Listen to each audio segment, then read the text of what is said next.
देखो stress strain curve, ठीक है।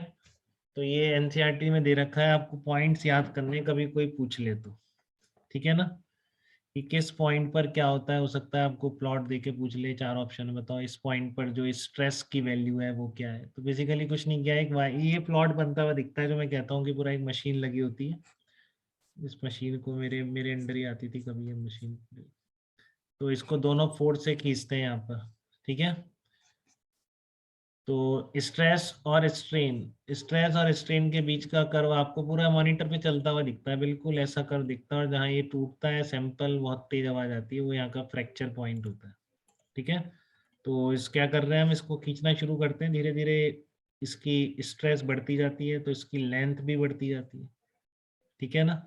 तो आपको ये शुरू में पता है, शुरू में ये होना था कि स्ट्रेट लाइन आना था। ये प्लॉट क्यों आना था शुरू में, कौन सा लॉ बताया था, किसी को याद है? जब स्ट्रेस की वैल्यू हुक्स स्मॉल लॉ। हो, हाँ हुक्स, हुक्स हुक्स ठीक लॉ। है।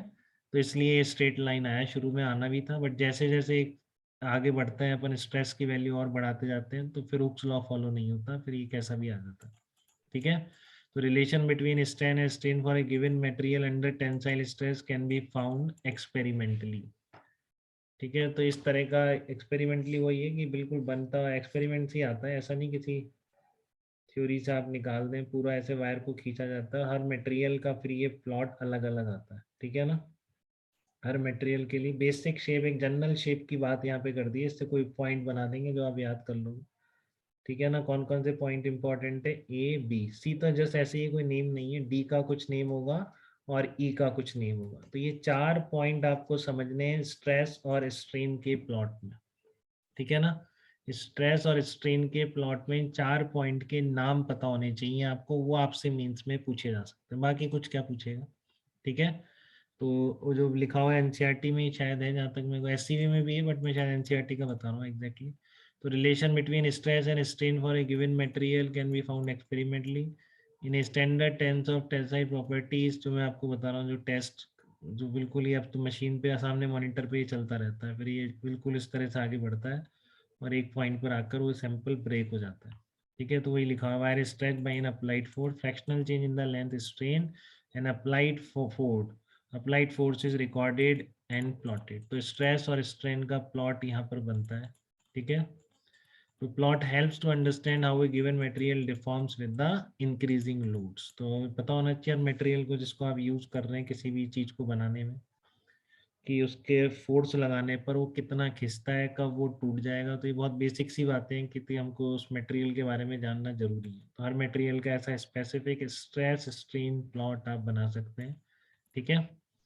तो पहली बात वही है, O2A रीजन की बात कर रहा हूँ सबसे पहले मैं। O2A, एक एक रीजन एक्सप्लेन करेंगे। O2A, तो O2A में क्या होता है, हुक्स लॉ इज ओबेड, ठीक है। इसको नोट मत करना, बहुत 4 पॉइंट के नाम है, कभी पढ़ोगे पीडीएफ से वापस आ जाएंगे, ठीक है। तो in this region stress and strain are proportional, Hooke's law is obeyed, behavior is called elastic behavior, ठीक है। तो O से A तक का जो बिहेवियर है वो इलास्टिक बिहेवियर है। और ए वाला जो पॉइंट है, जब तक कि स्ट्रेस और स्ट्रेन प्रोपोर्शनल है, इसके कॉरेस्पॉन्डिंग स्ट्रेस की वैल्यू क्या कहलाती है, प्रोपोर्शनल लिमिट कहलाती है, ठीक है ना। कभी कोई पूछे प्रोपोर्शनल लिमिट इतने न्यूटन पर मीटर स्क्वायर है इस मटेरियल की, इसका क्या मतलब है कि उतनी स्ट्रेस की वैल्यू तक स्ट्रेस और स्ट्रेन एक दूसरे के प्रोपोर्शनल रहते हैं, ठीक है। The point on stress strain curve up to which stress is proportional to strain is called proportional limit. Here capital A represent the proportional limit. तो सबसे पहली बात है, A पॉइंट का नाम क्या है, proportional limit, याद कर लेना है बिल्कुल, ठीक है। कैसा पॉइंट है, जहां तक स्ट्रेस और स्ट्रेन क्या होते हैं, एक दूसरे के प्रोपोर्शनल होते हैं, सबसे पहली बात है, ठीक है। अब आपने स्ट्रेस और बढ़ाते गए, आप यहाँ तक नहीं रुके, ठीक है। तो फिर ये प्रोपोर्शनल होना बंद हो जाते हैं, ठीक है। प्रोपोर्शनल होना बंद हो जाते हैं। ए टू बी रीजन पे आ रहा हूँ, यहाँ पर स्ट्रेस और स्ट्रेन प्रोपोर्शनल नहीं है। In this region stress is not directly proportional to strain. O to B क्या होगा, वेन एवर एक्सटर्नल डिफॉर्मिंग। अभी इसकी एक खासियत है, बी वो पॉइंट है कि इसके बीच आप अगर कहीं भी अपना डिफॉर्मिंग फोर्स हटा दोगे, ठीक है, तो मटेरियल वापस अपनी उसी स्टेज में लौट आएगा, ठीक है। कोई भी विजिबल डिफॉर्मेशन आपको उसमें नहीं दिखेगा, ठीक है। From O to B whenever external deforming force is removed, body regain its original shape. ठीक सब है। मतलब ओ वाली पोजीशन पे वापस आ जाएगा। हाँ मतलब यहाँ पर आपने डिफॉर्मेशन हटाया तो इसका डिफॉर्मेशन एक तरह से जीरो हो जाएगा वापस। ठीक है ना, ए से बी में कहीं भी हटाया, मतलब ओ से बी तक कहीं भी हटाया बेसिकली। ठीक है ना, from O to B whenever external deforming is remove body regain its original shape. But B के बाद क्या होता है, अगर आपने बी के ऊपर भी आपने स्ट्रेस बढ़ा दी, ठीक है ना, यहाँ पर स्ट्रेस बढ़ रही है ना, तो बी के ऊपर आपने स्ट्रेस बढ़ा दी, तो फिर क्या होता है उसमें कुछ ना कुछ परमानेंट डिफॉर्मेशन रह जाता है। ठीक है, तो ये जो पॉइंट बी होता है, पहले का नाम था प्रोपोर्शनल लिमिट, इस बी का नाम होता है इलास्टिक लिमिट और यील्ड पॉइंट बोलते हैं इसको। ठीक है, तो इलास्टिक लिमिट या यील्ड पॉइंट का मतलब क्या होता है, the point on the stress strain curve beyond which removing external force body does not regain its shape।